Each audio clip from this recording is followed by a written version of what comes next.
नमस्कार मित्रमैत्रिणींनो, आपल्या आजच्या सुंदर कथेचं नाव आहे अन्नपूर्णा. हल्लीच्या काळात 24 म्हणजे तसं फारच लवकर लग्न झालं होतं तिचं. कोकणातल्या एका गावात खटल्याच्या घरात राहत असलेली ती माहेरी नारळी पोफळीच्या बागा, अस्सल हापूस दारात आणि घरामागे समुद्राची गाज. एकत्र कुटुंब असल्याने तिला भरपूर लोकांची सवय होतीच, पण घरात लहान असल्याने स्वयंपाकघरात जाण्याची फार वेळ आली नव्हती तिच्यावर. तिचं लग्न होऊन ती गेली जवळच्याच गावात. अंतराने जवळ असलं तरी शेवटी दुसरं गावच ते. इथे प्रत्येक गावाची वेगळी पद्धत. नवीन गावाहून आलेल्या मुलीला बघायला पूर्ण गाव येणार आणि बायका अगदी बारीक निरखून बघणार तिला. कोणी कौतुकाने, कोणी असूयेने, तर कोणी असंच मायेने. लग्नानंतर आलेला पहिलाच सण गुढीपाडव्याचा. 2 दिवस आधीच बेत ठरला होता त्यांच्याकडे. गोणीतून सामान काढून झालं. आंब्यांची रास लागली. दुसऱ्या दिवशी कोणी कधी उठून काय काय करायचं याची उजळणी सुद्धा झाली. ती नवीन नवरी असल्याने तिला अर्थातच लिंबूटिंबू कामं दिली गेली होती. पण ही लगबग तिला काही नवीन नव्हती. जसा पाडवा जवळ आला तशी ती वेगळ्याच चिंतेने ग्रासली. ते एकमेव कारण ज्यामुळे तिला या पंक्तीचं जेवण अजिबातच आवडत नसे, ते म्हणजे बायकांची पंगत बसेपर्यंत होणारी उपासमार. लहान होती तेव्हा मुलांच्या पंक्तीत तिचं जेवण व्हायचं, पण मोठी झाल्यावर तिलाही थांबावं लागायचंच. सकाळपासून तयारीची गडबड, स्वयंपाकघरातल्या धुराने चुरचुरणारे डोळे, वाढताना वाकून वाकून दुखायला लागलेली कंबर, या सर्वाने ती अगदी वैतागून जायची. बायकांची पंगत बसायला जवळजवळ 4च वाजायचे. मग समोर यायच्या गार झालेल्या भजी, उरलेल्या मोडक्या कुरड्या, तळाशी गेलेला रस आणि कोमट झालेलं अन्न. कितीही सुग्रास असलं तरी दमल्याने आणि भूक मेल्याने आणि गार झालेल्या अन्नाने तिची खाण्याची इच्छा मरूनच जायची.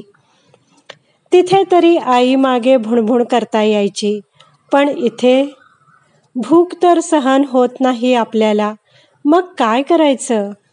असो, होईल ते होईल असं म्हणत ती झोपी गेली. सकाळी 5 वाजता घरातल्या सगळ्या बायका उठल्या. अंगणात सडा पडला. 2 धाकट्या नणदा रांगोळी काढायला बसल्या. सगळ्यांचा चहा फिरला आणि बायका जोमाने स्वयंपाकघरात कामाला लागल्या. चटणी, कोशिंबीर, पापड, गव्हाल्यांची खीर, कुरड्या, भजी, कोथिंबीर वडी, बटाटा भाजी, मटकीची उसळ, पोळ्या, पुऱ्या, वरण-भात, रस, रसातल्या शेवया आणि नावाला घावणं घातलं. सगळ्यांचे पटापटा हात चालत होते. फोडण्या बसत होत्या. विळीचा चरचर आवाज येत होता. खमंग वास दरवळत होते सगळीकडे. हिने 2-4 सोप्या गोष्टी करून मदत केली. मध्येच पोहे फिरले.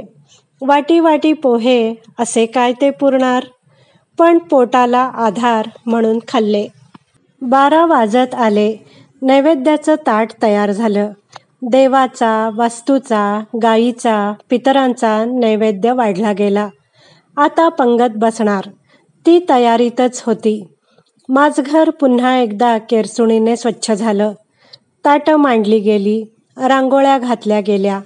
पोरीसोरींनी लोटी भांडी ठेवली. मुलांची पंगत बसली. अर्धमुर्ध खाऊन मुलं उठली. तिने खरकटं काढलं आणि माझघर पुसून घेतलं.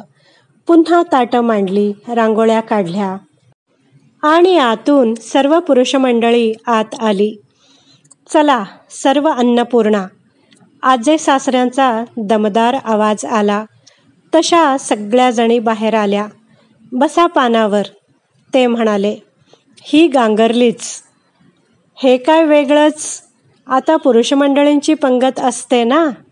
पण सगळ्या बायका जाऊन पानावर बसल्या. हिलाही सासूबाईंनी हातानेच खूण केली. ही पण अवघडून एका पानावर जाऊन बसली. आजे सासऱ्यांनी तिथूनच सर्वांना नमस्कार केला आणि पान सुपारी ठेवली. आज काय आणि रोज काय, पण या अन्नपूर्णा आपल्यासाठी जेवण रांधतात आणि आपल्याला गरम गरम जेवू घालतात, म्हणून आजचा मान त्यांचा. त्यांनी केलेलं हे गरम अन्न आधी त्यांना मिळावं म्हणून हा खटाटोप. अर्थात तो गरम घास आधी आपल्याला मिळावा हीच त्यांची धडपड असते. पण आज आपण त्यांना आग्रह करायचा. सुनबाई, तुला माहीत नसेल म्हणून सांगतो. ते तिच्याकडे बघत म्हणाले, तुझी आजे सासू एकदा अशीच उपाशी पोटी चक्कर येऊन पडली होती सणाच्या दिवशी. तेव्हा कुलदेवी स्वप्नात येऊन म्हणाली की जी अन्नपूर्णा राबते ती उपाशी राहून कशी चालेल. तेव्हापासून प्रत्येक पंगत ही पहिली मुलांची आणि दुसरी बायकांची असते आपल्याकडे. ती स्तिमित होऊन ऐकत होती. इतक्यात थरथरत्या आवाजात वदनी कवळ घेता सुरू झाले आणि रघुवीर समर्थचा घोष झाला आणि जेवणं सुरू झाली. मागून मुलं पुरुष एक एक वाढायला आली. आग्रह करून भजी रस वाढला जात होता. ती अजूनही धक्क्यातच होती. गरम गरम पोटभर जेवण झालं आणि आपसुकच तिच्या तोंडून उद्गार निघाले, अन्नदाता सुखी भव. मित्रमैत्रिणींनो, कशी वाटली तुम्हाला ही हृदयस्पर्शी कथा? कथेचं सर्व श्रेय अज्ञात लेखकालाच आहे. व्हिडिओ आवडला असल्यास लाईक करा, शेअर करा, कमेंट करा. माझ्या चॅनलला सबस्क्राईब करायला विसरू नका. व्हिडिओ पाहिल्याबद्दल धन्यवाद.